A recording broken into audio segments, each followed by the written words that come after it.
This is Pen Dust Radio. Welcome, all you literati, you lovers of words and tales, you who need a break in your hurried, harried lives. We have a salve for your soul with stories imaginative and original. Short stories, riveting fiction, and wildly creative nonfiction. Pen Dust Radio. Definitely not the same old story. Please visit us at pendustradio.com. This podcast is a production of Rivercliff Books and Media. We publish literary fiction and creative nonfiction. Learn more at rivercliffbooks.com.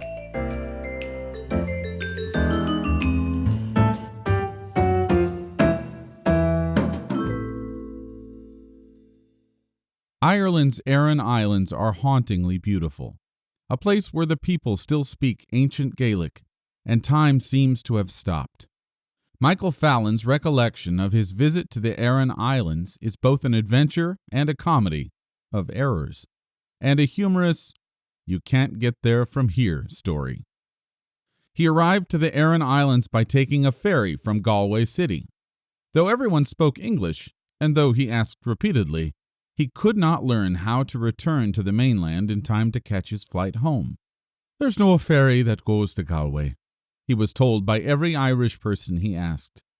But how is it that he could take a ferry from Galway to the Aran Islands, but could not take a ferry back to Galway? How did the ferry he took from Galway get there in the first place? Michael Fallon is a senior lecturer emeritus in the English department at the University of Maryland. He is the author of 4 collections of poetry, and his essays and poems have appeared in numerous literary journals and magazines.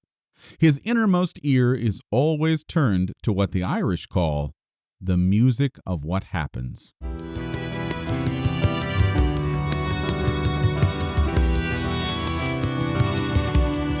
Red Ferry, Blue Ferry, an Irish lesson in how you can't get there from here. Written by Michael Fallon. Read by Colin Wasman. It was the last full day of a week I'd spent in the Aran Islands, a group of 3 islands on the west coast of Ireland. I had been trying to get a ferry from Inishmore, the Big Island, as they called it, back to the city of Galway. Everyone I asked said it couldn't be done. I kept saying over and over that I had come here to Kilronan, the main harbor of Inishmore, on a ferry from Galway City. So why couldn't I take a ferry right back to it? "The ferry doesn't go there," I was told by every Irish person I met, islander and tourist alike. So where did the ferry come from that brought me here from Galway? I would ask, incredulous. How did that ferry get to Galway in the first place before it came here? "There's no ferry that goes to Galway City," was the flat reply. To an American traveling in 1986, Ireland was an eccentric place. First of all, the Irish assumed you were a decent, well-meaning person until you proved otherwise. And they had, and still have, a great love for stories and the talk. Yet strangely, unless you asked precisely the right questions, that love of elaboration seemed to disappear if you wanted all the precise and pertinent information about where you were going and how you were going to get there. This was how it was when I, an Irish American from Baltimore, went to the Aran Islands in June 1986. It was just a month and a half after the horrific terrorist bombing of TWA Flight 840 from Los Angeles over Argos, Greece, and the details were horrific.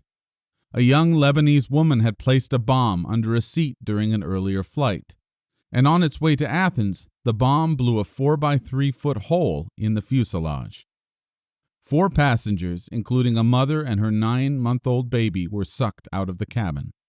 Not surprisingly, at the time I was set to travel, many Americans were afraid to take a flight to Europe. It was long before the internet, cell phones, and Googling, so in a sense, I was on my own and left to my own devices to find my way. I had a general mental picture of the map of Ireland in my head.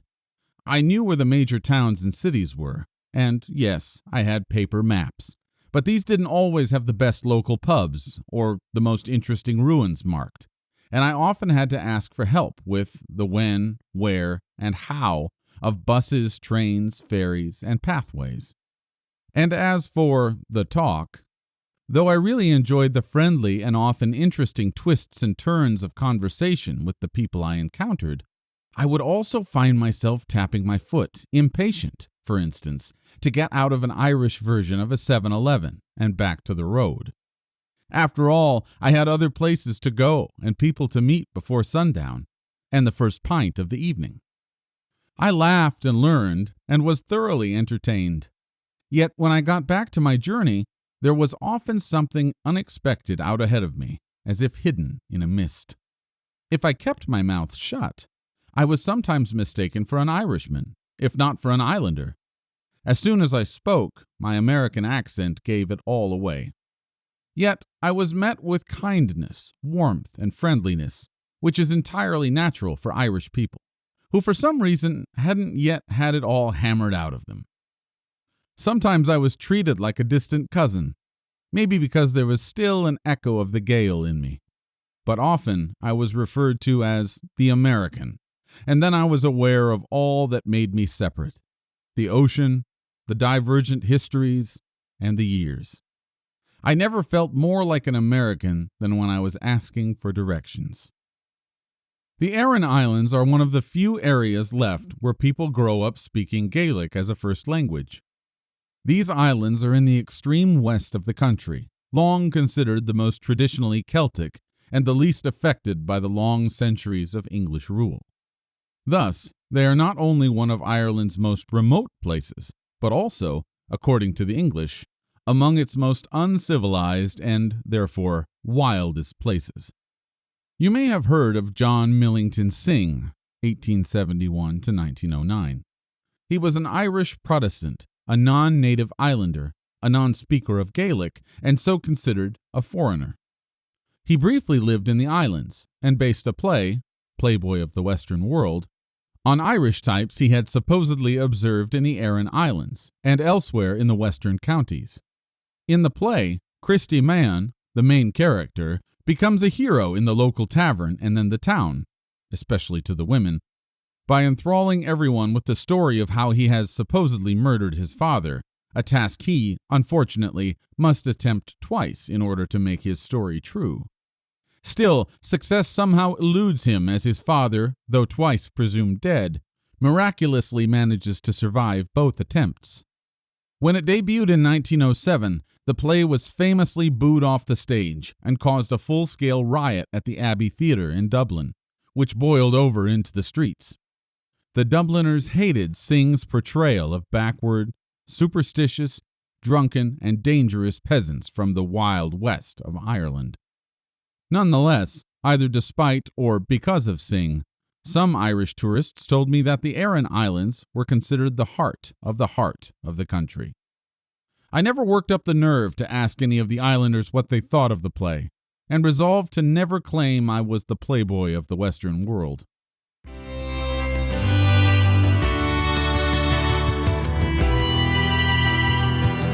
The two Iron Age ring forts I visited on the island of Inishmore are still strongholds in my memory. The big fort, its name is anglicized to Dún Angus, and a smaller one called Dún Duvahair, or the Black Fort. They are a relatively short uphill walk from Kilronan, with red and white signs marking the way. Both forts were built without mortar by fitting stone to stone, and so creating a sturdy, solid wall without a crack you could fit the tip of your finger into. I called them ring forts, but each of them is half a ring. They were built at the very edge of steep cliffs 300 feet high, with the churning sea below. No need to complete the circle and build a wall on the Atlantic side. If your enemies managed to reach the keep and storm the walls, the only option was a leap of faith off the cliff, into the wide sky, the rocks, and the waves. Dún Angus is a formidably beautiful feat of engineering and construction. But what I saw when I looked down from the ramparts into the wind was fear. Terrible fear was what built these walls. large enough to hold every man, woman, and child who could get there in time, and whatever livestock they could manage to bring with them. Fear of that unfamiliar sail on the blue plain of ocean. Celtic tribes from the mainland, or Vikings come to steal gold and cattle, to murder and enslave. I had to cross the spine of the island to get to the smaller Black Fort. Here the rock was pitted and puddled with rainwater and had deep fissures and cracks in it. If I wasn't careful where I stepped, I could easily get a foot caught or break a leg. And if that happened, I could have lain injured a long time, for there was no one within sight and not a sound from man, beast, or engine. There was no gate in this fort either, no opening in the 20-foot walls, but a single 2.5-foot wide stone between the end of the wall and the empty air. A 300-foot drop into rock-studded foam. I gingerly stepped onto the flat white slab. And good Jesus, 2 gray dogs shot by on either side of me. I tottered for a breathless moment, then stumbled into the fort. I lay there for a very long while in the thick mat of grass, catching my breath and listening to the systole and diastole of the sea. Though it's true I had an easy time following the signs and finding the huge and obvious Dún Angus and the less obvious Black Fort, it might have been nice to have a sign that said, "Dangerous entrance, watch your footing," or "Beware of gray dogs." To the Irish, this sort of information is extraneous. They will cheerfully point you in the right direction, but you had better watch your step.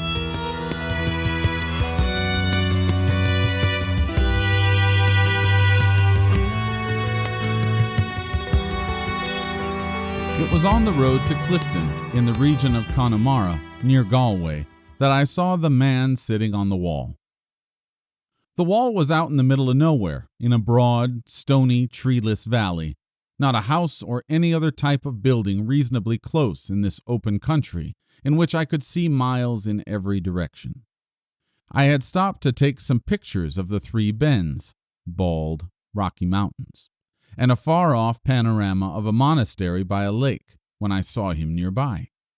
He sat with his feet dangling, perfectly still. He acknowledged my presence with a minimal nod of the head, and then he went on, sitting on his wall, motionless in the middle of no place. He just sat and sat and sat, and didn't move. An oldish man in the typical Irish tweed cap, holding a cane or a walking stick. For all I know, he'd been there an eon before I came, and he's still out there. I doubt if he even got up to take a leak. The west of Ireland I found in the 80s was one in which men sat on walls until they wore out the stones. Time and place and the laws of physics were different in Ireland. "So you've missed the bus? Ah, well, there will always be another. So let's go next door to the pub for the crack, the high point, the best part, of the evening. Let's have a whiskey, and I'll tell you about the Norman castle, and then we'll go have a look at it." In that Ireland, you were never late or lost. There were no such conditions.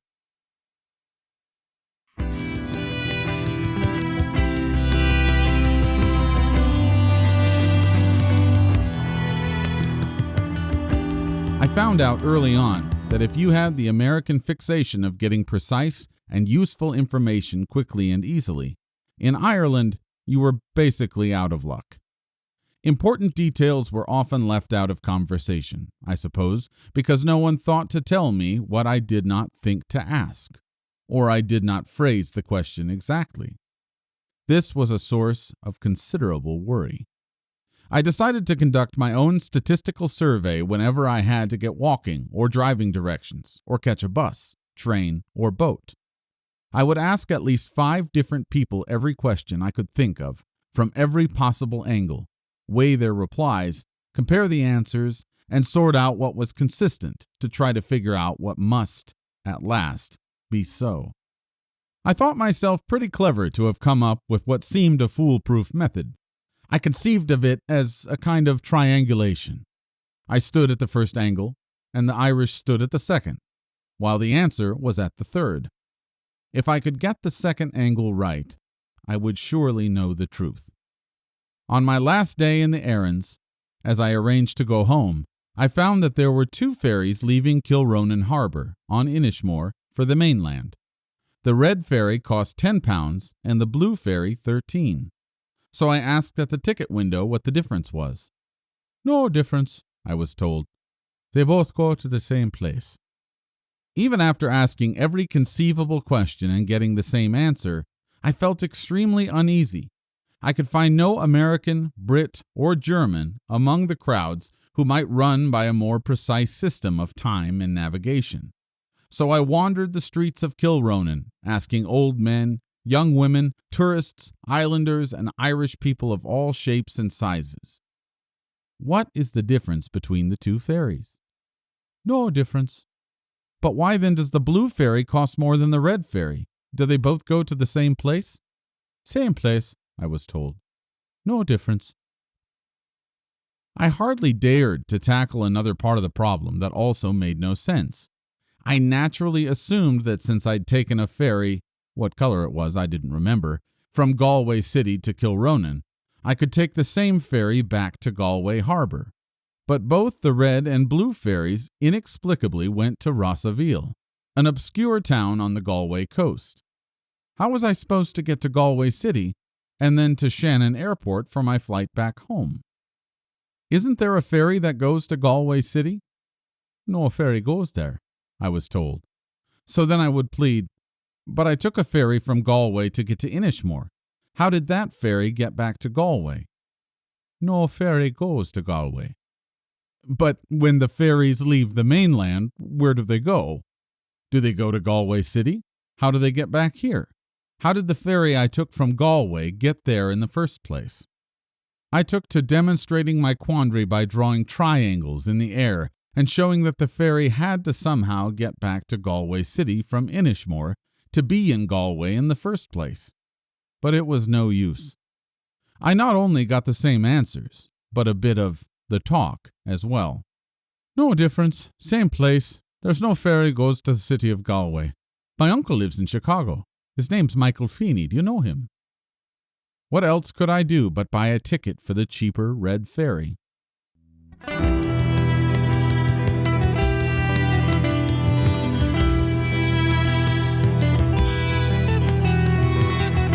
I grew up among generations of Irish Americans who, because of, in spite of, past persecution, clung to their ethnicity and, yes, while it's very apparent to the native Irish that we are Americans, we still retain a lot of Irish attitudes, behavior, and general way of being.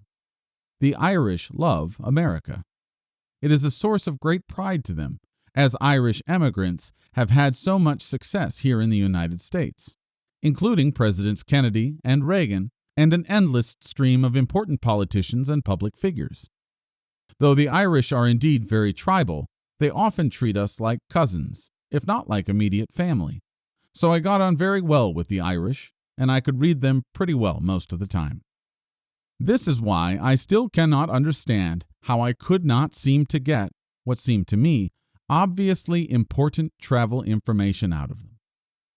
On my last night, I had dinner with a Brit named Peter, who was staying at my B&B up the hill from Kilronan proper. He was tall, thin, and neatly dressed, informally, but like a business type on vacation, with glasses and short, curly blonde hair with a slight reddish tint to it. A friendly enough guy, but a little stiff. I think as much because he was a stockbroker as because he was a Brit from London. And I suppose I was the overly friendly, loquacious American.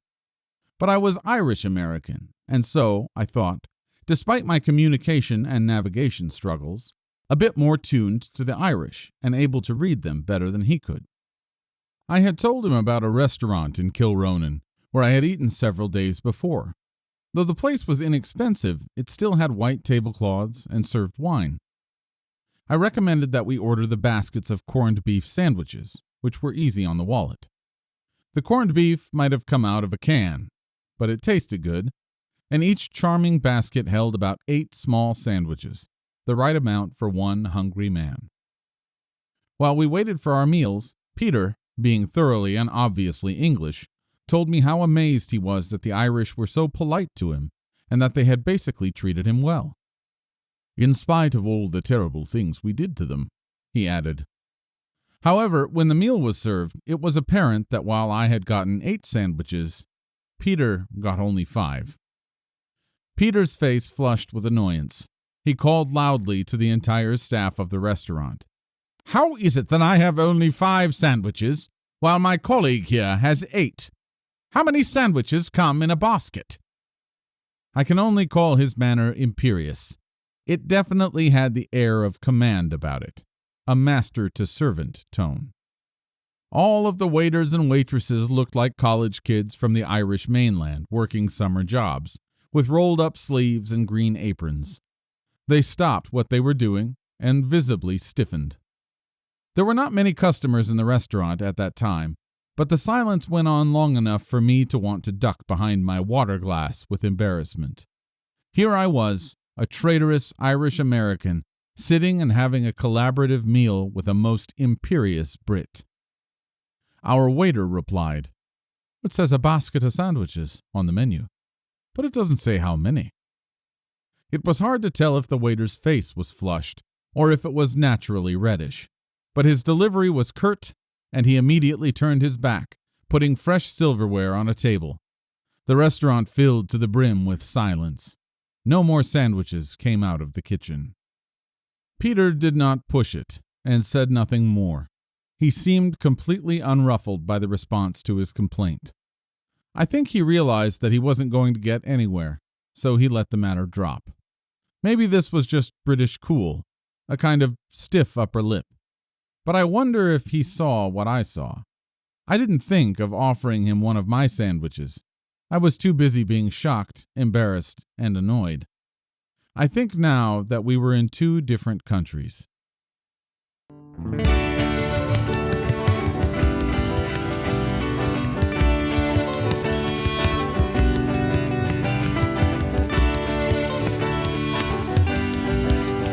Another place I frequented during my week on Inishmore was Jimmy Mac's pub.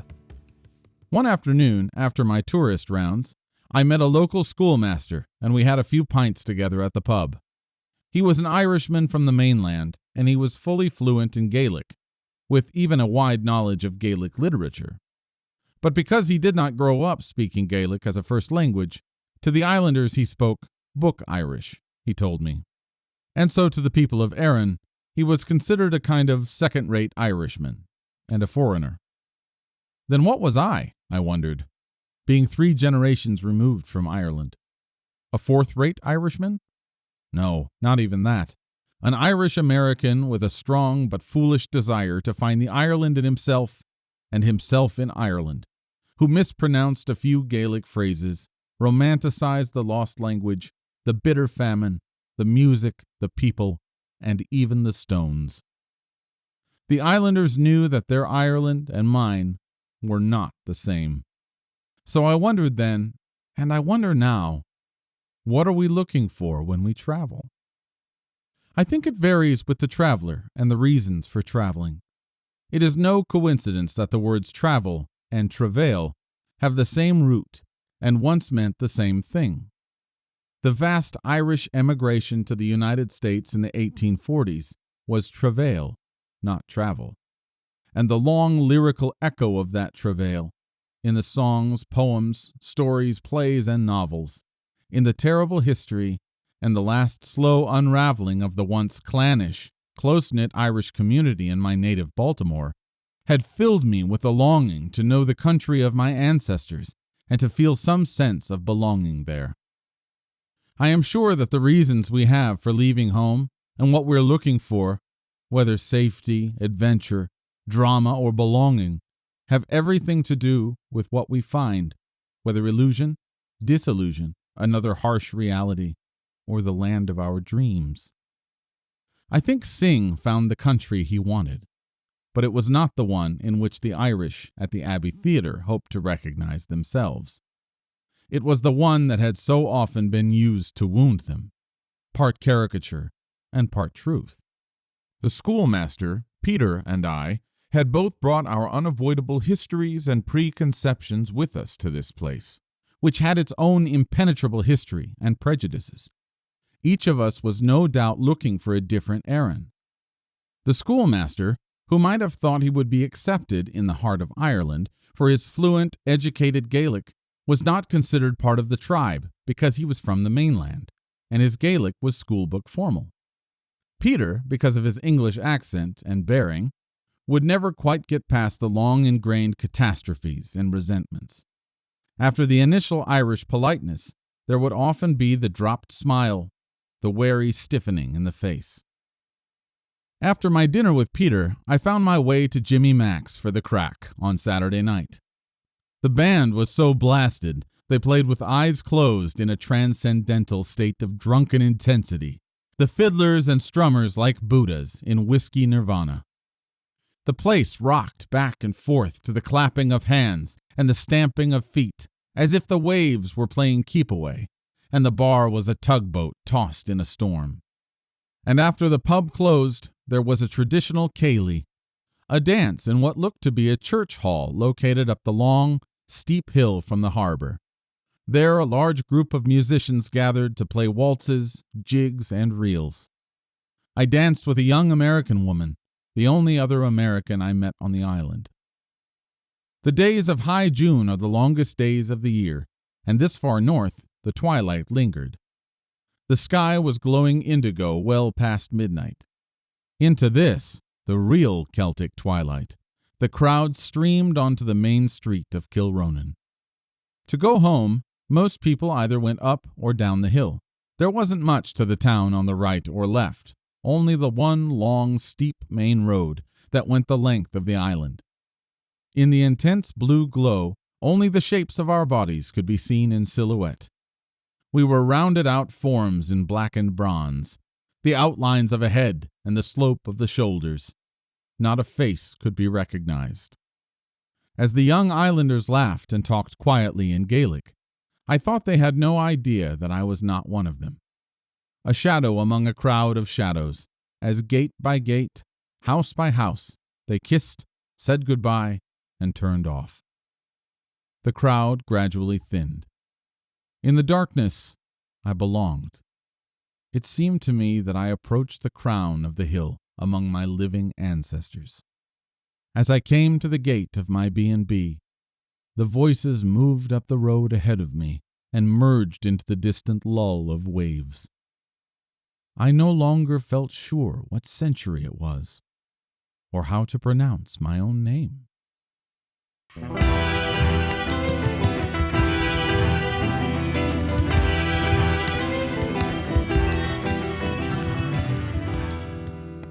It was with overwhelming nausea and a sick sense of irony that I boarded the Red Ferry the next morning with a severe case of food poisoning. I wondered if the Englishman, Peter, had suffered the same plague, and if the provinces of his stomach and bowels had now revolted against him. Anyway, he was, at least, 3 sandwiches better off than I was. Every pitch and roll of the Red Ferry was recorded by a queasy seismograph in the sloshing pit of my stomach. A dozen or so people sat on the benches as the ferry chuffed along, middle-aged couples, some with children. Mostly they looked to be tourists. They probably thought I was seasick and so left me alone. I sat on a little white bench by myself, silent and standoffish, afraid to open my mouth. Off the bow and not far away, the blue ferry also plunged and tossed toward the mainland. We arrived at the dock at nearly the same time as the blue ferry. The Red Ferry people walked up the pier and into the parking lot, where they proceeded to get in their cars and drive away. I watched as the parking lot emptied. Meanwhile, the blue ferry people walked to a turnaround where a bus waited, doors slung open for them to board. A big sign above the windshield on the front of the bus spelled out Galway in big white letters. I was struck in a flash by a sudden insight, as if a flaming meteor had dropped out of far space and plocked me in the noggin. What a grand, splendiferous fool I was. Everyone on the blue ferry had a bus ticket to Galway. That's why it cost an extra £3.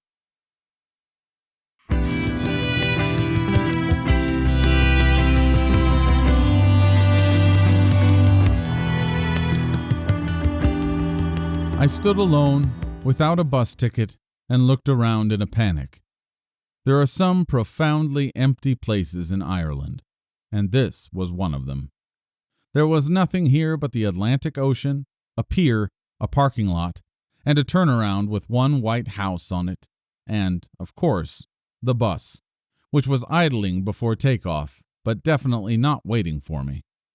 The seats were plainly reserved for the passengers of the Blue Ferry. I still felt sick as a marmot, but I had to do something. I couldn't approach the bus without a ticket, and there was no way of getting one. I still had that American sense that giving cash directly to a bus driver is like offering an illegal bribe. I felt it could easily provoke anger and make the driver look dishonest in front of a busload of witnesses. I assumed he would not take the money, and any attempt to persuade him to let me on the bus could get me into trouble. I was just plain stuck in the middle of no place. But then I noticed a tall, gaunt, dark-haired man who I knew had not come from either ferry, walking up the turnaround toward me. With completely naked desperation and absolutely no context, I announced to this stranger, "I took the red ferry by mistake. I need to get to Galway. What can I do?" He pointed to the White House. "Go knock on the door and ask the woman who lives there." This sounded absolutely crazy to me, but it was the only option I had. I was too desperate to ask the gaunt man who the lady was, and why in sweet and holy hell I should do that. I was all out of triangular questions, and had to take his suggestion on faith. I walked up to the porch of the mysterious White House and knocked. A woman in a blue knit sweater came to the door. I stumbled all over myself as I explained about the bus, the red ferry, and the blue ferry. "What can I do? How can I get to Galway?" I said finally. "You could try offering the driver some money," she said. I thanked her, turned, and ran toward the bus with my suitcase in one hand, digging with the other for a fistful of Irish pounds. And I still don't know how the ferries ever get to the city of Galway.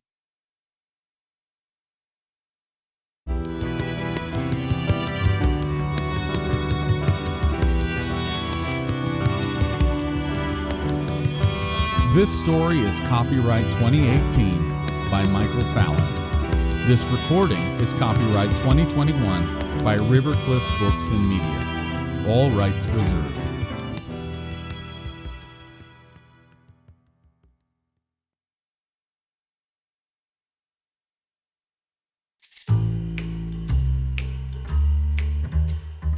Thanks for listening to this episode of Pen Dust Radio. For more information or to submit your writing to the podcast, please visit pendustradio.com. This podcast is a production of Rivercliff Books and Media. Learn more at rivercliffbooks.com. The story featured in this episode is a work of fiction. Names, characters, places, and incidents are the product of the author's imagination or are used fictitiously. Any resemblance to actual events, locales, or persons, living or dead, is entirely coincidental.